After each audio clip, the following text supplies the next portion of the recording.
aprismático. Es altamente inestable. ¿Lo ven ahí arriba? Ese es el esmalte aprismático. Eso enseguida se desprende.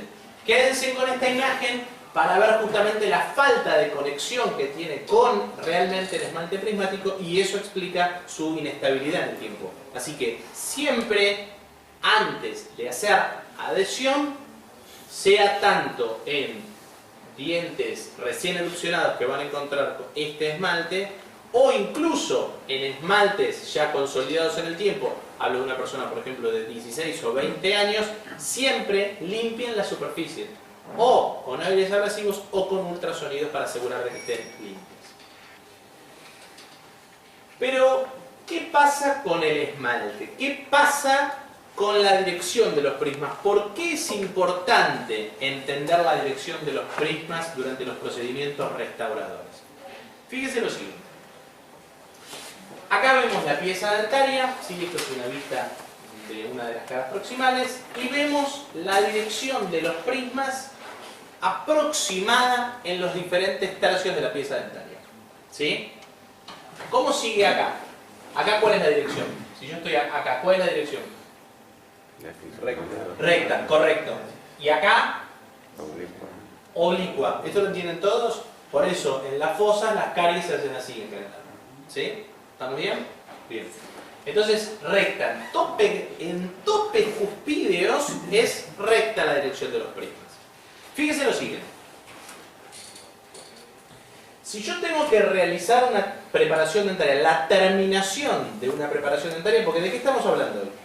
¿De qué tenemos que hablar hoy? De preparaciones dentarias. Así que todo lo que vamos a ir viendo tiene que servir para eso. Al principio, ¿qué vimos? ¿Cuándo hacemos una total y cuándo hacemos una parcial? Y ahora, ¿qué estamos discutiendo? Dentro de las parciales, ¿cuándo preparamos para una rígida y cuándo preparamos para una plástica? ¿Están ubicados? Bien.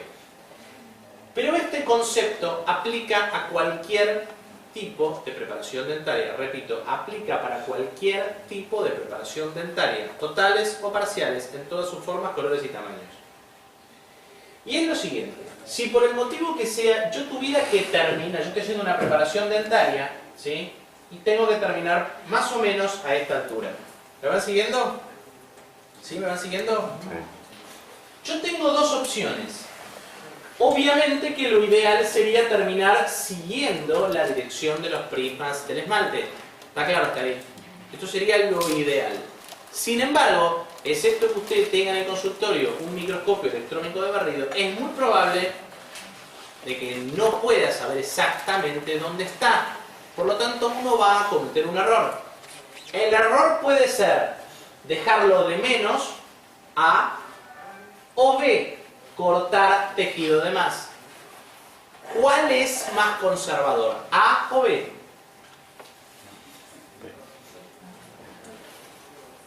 ¿Cuál conserva más tejido? ¿A o B? A. ¿O no? Claramente A. A es mucho más conservador. ¿Sí? Están ubicados de nuevo. Estoy en clínica, estoy trabajando, tengo que terminar a esta altura. Quiero seguir los prismas del esmalte, pero no sé dónde están los prismas del esmalte. Entonces, voy a cometer un error. Siempre cometo errores. ¿Lo cometo como A o lo cometo como B? ¿Sí? A es más conservador. Recuerden, menos es más. Cuanto más tejido saquen, peor es el pronóstico. Cuanto menos tejido saquen, mejor es el pronóstico de esa integridad, esa restauración. Así que vamos a analizar si elijo A o elijo B. Acá lo que están viendo es un esquema de la dirección de los prismas. Este es el límite amelodentinario, esta es la superficie del esmalte. Estas son las direcciones de los prismas. ¿Me van siguiendo? Yo debería de, idealmente, seguir esta dirección. ¿Sí? Estoy en A. ¿Me van siguiendo? Bien. Yo debería de seguir esta dirección. Sin embargo, vamos a suponer que seguí la dirección de A. Porque me equivoco. Siempre me voy a equivocar. Así que opto por ser conservador. Opto por la opción A. Si me equivoco siguiendo A, la pregunta es, ¿cuál es el problema? Quiero que por favor lo entiendan todos, porque hay algunos que ya lo escucharon este teórico. Entonces quiero que todos los que no lo escucharon sobre todo, puedan entender. Por ejemplo, este es un prisma, esta es la dirección de un prisma, ¿sí? Después de hacer la preparación dentaria, este prisma, esta parte del prisma, ¿tiene soporte?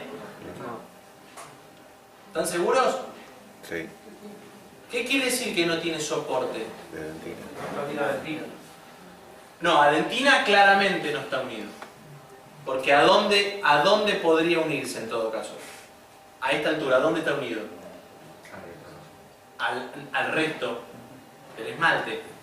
Sí. Si yo continúo la dirección, esta dirección, esto no es que no tiene soporte de dentina, ni siquiera tiene soporte de esmalte.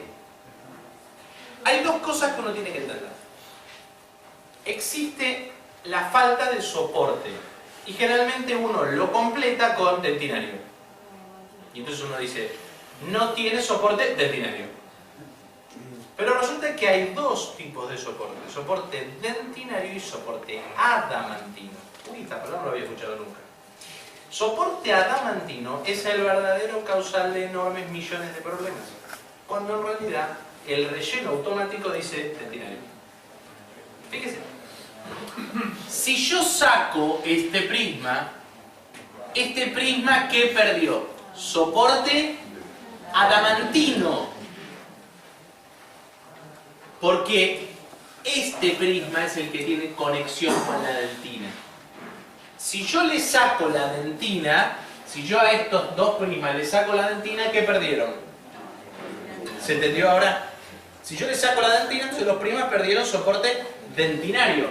Si yo a este prisma le saco este pedazo, ¿qué perdió? Soporte adamantino. ¿Sí? O sea, no está conectado con el resto del prisma. Entonces, tenemos prismas con soporte adamantino, prismas con soporte dentinario, ¿sí? O barra sin ninguno de los dos. Entonces, yo termino en A, hago el corte en A. ¿Estos prismas tienen soporte adamantino? No. ¿Por qué no? Por otro lado, ¿no? ¿Este prisma está después de hacer la preparación dentaria? Muy bien. ¿Este prisma está después de hacer la preparación dentaria? ¿Y este prisma? Correcto. Si termino la preparación como A, estos prismas no tienen soporte adamantino. Estos prismas no tienen soporte Adamantino. Sin embargo, todos estos sí tienen soporte dentinario. El problema no es el dentinario, sino el adamantino. ¿Qué es lo que pasa si uno termina en A con el tiempo? Se van a desprender los prismas. Los prismas, efectivamente, los prismas se desprenden. Los prismas sin soporte adamantino se empiezan a desprender. Si los prismas sin soporte adamantino se empiezan a desprender, ¿cómo se ve clínicamente esta situación? ¿Cómo? Automáticamente. Usted hizo una incrustación, la cementó, viene el año, la controla y todo el borde está marrón. ¿Nunca le pasó? Pasa. Pasa a veces con los compuestos. ¿Por qué sucede? Sucede porque talló de menos, le dio menos ángulo. ¿Por qué? Cuando uno talla, tiene que saber cuál es la dirección de los prismas. Porque el fracaso más grande estético, porque es estético sobre todo el fracaso, se da en ese lugar, por no haber eliminado los prismas sin soporte adamantino. Así que, si tengo que elegir entre A y B, vamos a analizar B ahora.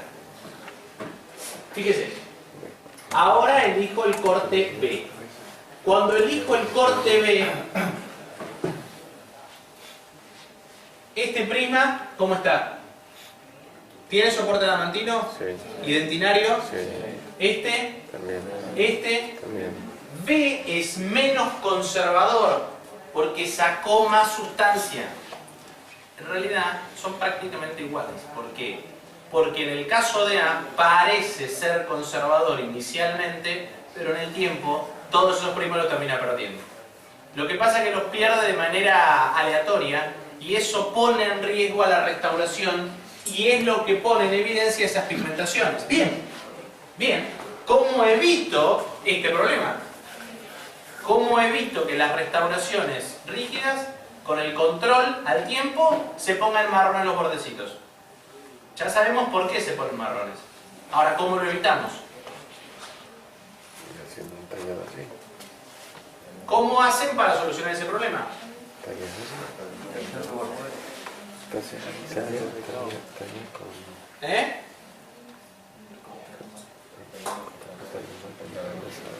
¿Cómo hacen para evitar ese problema? Si ya saben, el problema es, equivocarnos, vamos a equivocarnos. Nos equivocamos de menos o nos equivocamos de más. Obviamente que si gasto de más, me aseguro que, o casi estoy seguro de que no queden prismas. ¿Está bien? Pero la pregunta es, ¿cómo estoy realmente seguro que no quedaron prismas sin soporte adamantino? ¿Cómo hacen? Una manera sería con un recortador de márgenes.